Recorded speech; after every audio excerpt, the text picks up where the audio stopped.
തെമ്മാടി തമ്പുരാൻ ഭാഗം 17. രചന അവതരണം ദിവ്യരാജ്. നാലും അമ്പിളി, ഈ കരയില് ഇത്രയും ചെക്കന്മാരുണ്ടായിട്ട് നിനക്ക് ഈ തെമ്മാടിയെ കിട്ടിയുള്ളൂ. വല്ലാത്തൊരു വിധിയാ കുട്ടി നിന്റെ. ഊണിനുള്ള വാഴക്കൂമ്പ് തോരൻ ഇളക്കിക്കൊണ്ടിരുന്ന അമ്പിളിയെ വരുത്തിപ്പിടിച്ച് ദൈന്യതയോടെ നോക്കി സീത. തെമ്മാടിയായാലും തല്ലുകൊള്ളിയായാലും എൻ്റെ പ്രാണനാ സീതേച്ചി, നിക്ക് അത് മതി, നേർത്തൊരു പുഞ്ചിരിയോടെ പറഞ്ഞവൾ.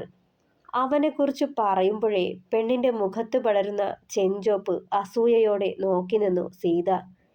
പെണ്ണ് പിടിക്കില്ല എന്നൊക്കെയാ പറയണത്, ആർക്കറിയാം അതിനും പോണുണ്ടോന്ന്. പുറത്തു പറയില്ലാലോ ഇവറ്റകള്. രാത്രിയില് എവിടെയൊക്കെയാ പോണതെന്നും ആരും അറിയില്ലേ. അത് പറയുമ്പോൾ തെല്ലൊരമർഷത്തോടെ സീതയെ നോക്കി അമ്പിളി. രുധിയേട്ടൻ അങ്ങനൊരാളല്ല, നിക്കറിയാത്. ഇത്തിരി കടുപ്പിച്ചു പറഞ്ഞുകൊണ്ട് സ്റ്റൗ ഓഫാക്കി പുറത്തേക്ക് നടന്നവൾ. കാണാം, ഓന്റെ അപ്പൻ വരെ വീണതാ ഈ സീതയുടെ മുന്നിൽ, പിന്നെയാ ഈ തെമ്മാടി. കാണിച്ചു തരണുണ്ട് ഞാൻ അതുകൂടി നിനക്ക്, പുച്ഛത്തോടെ ഓർത്തവൾ. നാലും ഈ ചെക്കനിതെവിടെ പോയി കിടക്കാ എൻ്റെ കുട്ടിയെ? 7 മണിക്ക് മുന്നേ നടയൊടിക്കൂലോ. ഇന്നിപ്പോ പോവാനൊക്കോ? ക്ഷേത്രത്തിലേക്ക് പോവാൻ തയ്യാറായി വന്നു നിൽക്കുന്നവളെ തന്നെ നോക്കി സുഭദ്ര തമ്പ്രാട്ടി. കൂട്ടാരൊക്കെ കിട്ടിയാല് ഓന് വേറെ ആരെയും വേണ്ടല്ലോ. എവിടെയെങ്കിലും കള്ളം കുടിച്ച് വെളിവില്ലാതെ കിടപ്പുണ്ടാവും. വല്യമ്മാവൻ നീരസത്തോടെ പറഞ്ഞുകൊണ്ട് മുറ്റത്തേക്ക് കാർക്കിച്ചു തുപ്പി. എന്നോട് ഒരുങ്ങി നിൽക്കാൻ പറഞ്ഞതാ, സമയത്തിന് മുന്നേ വരാന്ന് പറഞ്ഞു. സമയം കഴിയും തോറും ദുഃഖവും ആദ്യമേറി അമ്പിളിയിൽ. മോള് വിഷമിക്കണ്ട, ഓൻ വരും, നോക്കാം നമുക്ക്, പറഞ്ഞുകൊണ്ട് ഫോൺ എടുത്ത് രുധിയുടെ നമ്പറിൽ വിളിക്കാൻ തുടങ്ങിയവർ. കോള് പോണുണ്ടെങ്കിലും എടുക്കുന്നുണ്ടായിരുന്നില്ല. കോള് പോണുണ്ട്, എടുക്കണില്ല ചെക്കൻ, ഇവിടേക്ക് വരണുണ്ടാവും, വണ്ടി ഓടിക്കുന്നുണ്ടാവും, അതാവും എടുക്കാത്തത്. വെറുതെയെങ്കിലും അവളെ ആശ്വസിപ്പിക്കാനായി പറഞ്ഞവർ.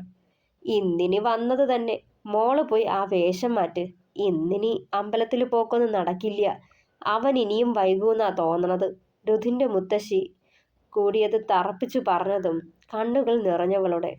അടക്കി നിർത്താനാവാതെ കണ്ണുകൾ നിറഞ്ഞു തുളുമ്പുമെന്നായതും ഉമ്മറത്തി ഇരിക്കണവരെ അത് കാണാതിരിക്കാൻ വേഗത്തിൽ മുകളിലേക്ക് കയറി നടന്നു.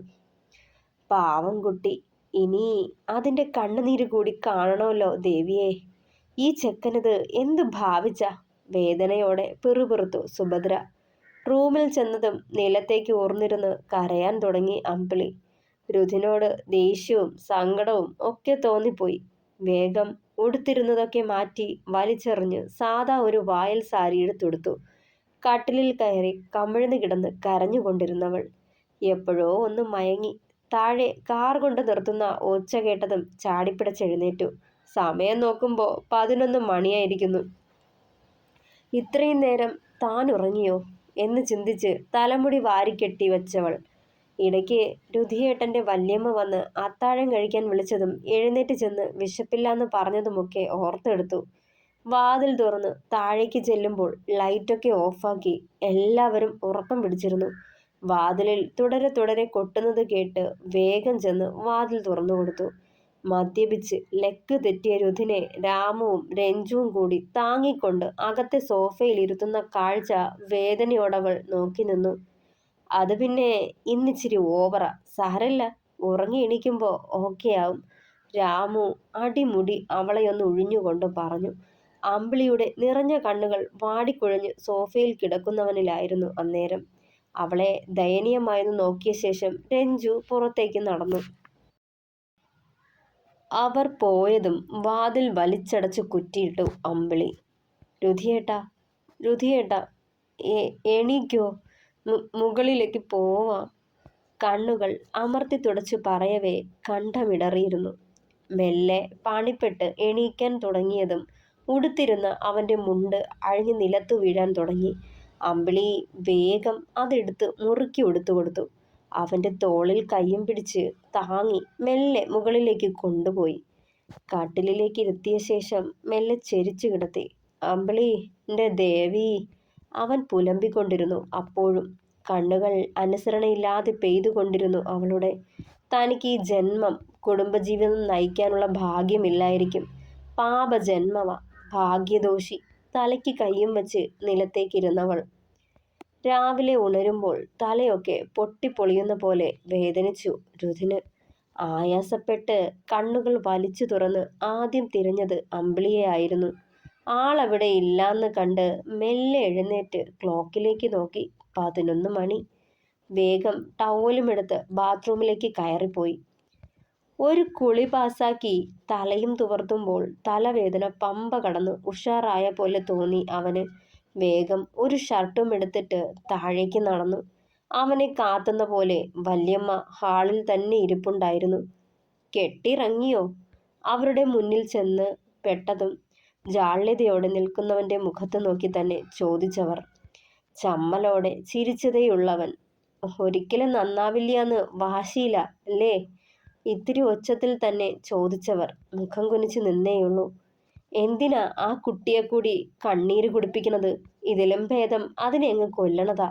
അവർ അമർഷത്തോടെ പറഞ്ഞതും കണ്ണുകൾ ചുറ്റും പാഞ്ഞു, കൂടെ അടുക്കളയിലേക്കും. ഓളെ തിരയണ്ട, ഓള് പോയി. അത്രമാത്രം പറഞ്ഞുകൊണ്ട് തിരിഞ്ഞു നടക്കാൻ തുടങ്ങിയതും മരവിച്ചു നിൽപ്പുണ്ടായിരുന്നു രുധിൻ. പോവേ വല്യമ്മ, ഇതെന്താ പറയണേ? സുഭദ്രയുടെ പിന്നാലെ ചെന്നു രുധിൻ. ആ പോയി, ഇത്തിരി കടുപ്പിച്ചു തന്നെ പറഞ്ഞവർ. എവിടേക്ക്? ആധിയോടെയും വെപ്രാളത്തോടെയും തിരക്കിയവൻ. എവിടേക്കാ ഓൾക്ക് പോവാനൊക്കുക? തിരിഞ്ഞു നിന്ന് ചോദ്യഭാവത്തിൽ അവനെയൊന്ന് നോക്കിയവർ. വീട്ടിലേക്കോ? അവരുടെ മുഖത്ത് നോക്കാതെ പരുങ്ങലോടെ ചോദിച്ചു. ആവും. എന്നിട്ട് എന്നോട് ഒന്നും പറഞ്ഞില്ല?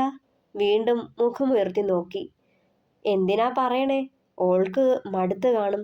കെട്ടിക്കൊണ്ടു വന്ന അന്ന് തൊട്ട് കണ്ണുനീര് കുടിപ്പിക്കയല്ലേ അതിനെ. മനസ്സ് മടുത്താവും പോയത്. ചിരി കടിച്ചു പിടിച്ച് ഒളി കണ്ണാലെ അവന്റെ മുഖത്തെ ആദിയും വെപ്രാളവും നോക്കി പിടിച്ചവർ. എന്നാലും ഞാൻ ഓളുടെ ഭർത്താവല്ലേ? പറയാണ്ട് തോന്നിയ പോലെ ഇറങ്ങിപ്പോവാണോ വേണ്ടേ? ഇത്തിരി അമർഷത്തോടെ പറഞ്ഞതും. നിനക്ക് ആ ചിന്തയുണ്ടോ? ഓള് നിന്റെ ഭാര്യയാന്ന്? അങ്ങനെ ഉണ്ടായിരുന്നു വെച്ചാ കൂട്ടുകാരോട് കൂടി കള്ളം കുടിച്ച് പാതിരാത്രിയിൽ 4 കാലിൽ ഈടേക്ക് വന്ന് കയറുമായിരുന്നോ? അവനെ നോക്കി കണ്ണുരുട്ടി. അത് പിന്നെ അവരൊക്കെ കൂടി നിർബന്ധിച്ചപ്പോ. മുഖം കൊടുക്കാതെ വീണ്ടും പറഞ്ഞതും. അവര് നിർബന്ധിച്ചു എന്ന് പറഞ്ഞ് നിനക്ക് കുടിക്കാമോ? വീട്ടിലൊരുത്തി കാത്തിരിപ്പുണ്ടാവും എന്ന ബോധം വേണ്ടേ? കഷ്ടം, ആ കൊച്ചിനെ ഇങ്ങനെ കരയിപ്പിക്കാനാ കൊണ്ടുവന്നേന്ന് അറിയാണ്ട് പോയി. എന്നാ ഈ വിവാഹത്തിന് സമ്മതിക്കില്ലായിരുന്നു ഞാൻ. മാറാന്ന് പറയണതേയുള്ളൂ, മനസ്സില്ല. എന്താ ചായ്ക്കോ? ഇനി നിന്റെ കാര്യത്തിൽ ഇടപെടാൻ ഞാൻ വരില്ല. ഇത്തിരി കടുപ്പിച്ചു പറഞ്ഞതും തിരിഞ്ഞ് ഗോവണി കയറാൻ തുടങ്ങിയവൻ. നീ പ്രാതല് കഴിക്കണില്ലേ ഉണ്ണി? നീട്ടി വിളിച്ച് ചോദിച്ചതും. ഇല്ല, എനിക്ക് വിശക്കണില്ല പറഞ്ഞുകൊണ്ട് മുകളിലേക്ക് പോയവൻ. ആ കുട്ടി ശരിക്കും വീട്ടിലേക്ക് പോയതാണോ തമ്പ്രാട്ടിയെ? എല്ലാവർക്കുമുള്ള പ്രാതലുമായി സീത അവിടേക്ക് എത്തിയിരുന്നു. ഏയ് ഇല്ല സീതേ, ഞാൻ വെറുതെ പറഞ്ഞതാ. അതിൻ്റെ ആങ്ങളച്ചക്കന് ഇന്നലെ ഒരു ആക്സിഡന്റ് പറ്റിയിത്രേ, ഹോസ്പിറ്റലിലാന്ന്. അതറിഞ്ഞു പോയതാ. ചിരിയോടെ അവരത് പറയുമ്പോൾ സീതയുടെ മുഖം കറുത്തു. 2 or 4 ദിവസം കൂടി കഴിയുമ്പോൾ ഏട്ടന്മാര് പോവും. അതുവരെ വന്നാ മതിട്ടോ സീതേ, അവർ ഓർമ്മിപ്പിച്ചതും. അത് കഴിഞ്ഞു വരാനായാലും നിക്ക് വിരോധമില്ല തമ്പ്രാട്ടി. അവൾ പ്രതീക്ഷയോടെ നോക്കി. ഏയ് അത് വേണ്ട, ഇവിടെ ഞാനും അമ്പിളിയും ഉണ്ടല്ലോ, ഞങ്ങള് മതി. ചെറുചിരിയോടെ പറയുമ്പോൾ പുറമെ തലയാട്ടി സമ്മതിക്കുമ്പോഴും ഉള്ളിൽ അമർഷമായിരുന്നു. മുകളിലേക്ക് കയറിപ്പോയ ആള് അതേ സ്പീഡില് വസ്ത്രം മാറ്റി താഴേക്കിറങ്ങി വന്നിരുന്നു. നീ എവിടേക്കാ? ചൂണ്ടുവിരലിൽ കറക്കുന്ന ബുള്ളറ്റിന്റെ ചാവിയിലായിരുന്നു സുഭദ്രയുടെ നോട്ടം. ഞാൻ ഓളെ വിളിച്ചോണ്ട് വരാൻ പോവുക, കൂസാതെ പറഞ്ഞുകൊണ്ട് മുന്നോട്ട് നടന്നതും. എന്തിനാ? വീണ്ടും അതിന്റെ സമാധാനം കളയാനോ? ഇത്തിരി അരിശത്തോടെ ചോദിച്ചതും മുഖം കുനിച്ചു കളഞ്ഞു. ഓളെ തേടി വീട്ടിലേക്കെങ്കിലും പോവണ്ട, ജനറൽ ഹോസ്പിറ്റലിൽ പോയാ മതി. അത് പറയുമ്പോൾ സംശയത്തോടെ നോക്കിയവൻ. ഓളുടെ ആങ്ങളയ്ക്ക് ചെറിയൊരു ആക്സിഡന്റാ, അവിടെ അഡ്മിറ്റാന്ന് പറഞ്ഞു അതിരാവിലെ കോള് വന്നു. നീ ഇന്നലെ വന്നു കയറിയത് നല്ല കോലത്തിലല്ലേ? ഉറങ്ങട്ടെന്ന് കരുതിയത് ശല്യം ചെയ്തില്ല. എന്നോട് പറഞ്ഞിട്ടാ പോയത്. പറഞ്ഞു തീരണത് പോലും കാക്കാതെ പുറത്തേക്ക് പായുകയായിരുന്നു രുധിൻ. ഷോ, ഇത്തിരി പേടിച്ചു. എന്തൊക്കെയോ ആലോചിച്ചു കൂട്ടി. എന്നെ വേണ്ടാണ്ട് പോയതാണെന്ന് പോലും ഓർത്തുകൊണ്ട് ബുള്ളറ്റ് സ്റ്റാർട്ടാക്കിയവൻ നേർത്തൊരു പുഞ്ചിരിയോടെ. രാഹുൽ, ഒരു ചെറിയ പയ്യന, ആക്സിഡന്റ് കേസ്. എവിടെ അഡ്മിറ്റ് ആക്കിയിരിക്കണേ? റിസപ്ഷനിൽ ചെന്ന് തിരക്കിയവൻ. ഇന്നലെ രാത്രി വന്ന കേസാണോ? റിസപ്ഷനിസ്റ്റ് തിരിച്ചു ചോദിച്ചതും ആവും അലസമായി പറഞ്ഞുകൊണ്ട് മുടി മാടി ഒതുക്കി. ജനറൽ വാർഡിലുണ്ട്, ബെഡ് നമ്പർ 12. എവിടാ അത്? ചുറ്റിലും കണ്ണോടിച്ചു കൊണ്ടവൻ വീണ്ടും ചോദിച്ചു. ദേ, ആ കാണുന്ന കോറിഡോറിനടുത്താ. പെട്ടെന്ന് തിരിഞ്ഞ് അവിടേക്ക് പായുമ്പോഴും നെഞ്ചിടിപ്പ് കൂടിയവൻ്റെ. അമ്പിളിയെ ഒരു നോക്ക് കണ്ടാൽ മതിയെന്നേ ഉണ്ടായിരുന്നുള്ളൂ. ഇന്നലെ ഏത് കോലത്തിലാണാവോ വന്നു കയറിയത്, ഓർക്കണ കൂടിയില്ല. രാമു അങ്ങനൊക്കെ പറഞ്ഞോണ്ടാ വാശിക്ക് ഒക്കെ വലിച്ചു കയറ്റിയത്. കള്ള് കുടിക്കാണ്ട് വലിയാൻ നോക്കിയതാ, സമ്മതിക്കണ്ടേ? ചെയ്തത് അബദ്ധമായെന്ന മട്ടിൽ ഓർത്തവൻ. തുടരും. പ്രിയപ്പെട്ടവരെ, അഭിപ്രായങ്ങൾ കൂടി പറയണേ. കഥ ഇഷ്ടമായാൽ ലൈക്ക് ചെയ്യുക, ഷെയർ ചെയ്യുക, സപ്പോർട്ട് ചെയ്യുക. താങ്ക്